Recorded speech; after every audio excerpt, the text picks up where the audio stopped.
দেখো ওয়েদার কিন্তু ভীষণ খারাপ, এখন নতুন শিশির পড়ছে, প্রায় বাচ্চাদেরই ঠান্ডা কফ কাশি জ্বর লেগেই আছে।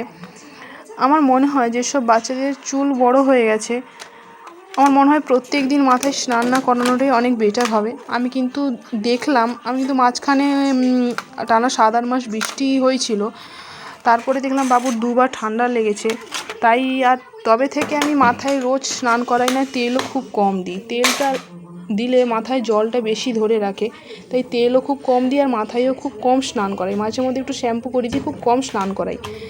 তখন দেখছি একটু ঠান্ডাটা কম লাগছে। তাই তোমরাও কিন্তু তোমাদের বেবিকে সাবধানে রেখো আর বুঝে শুনেই কিন্তু স্নান করিও, বুঝে শুনেই। বাট কারণ ওয়েদার খুবই খারাপ।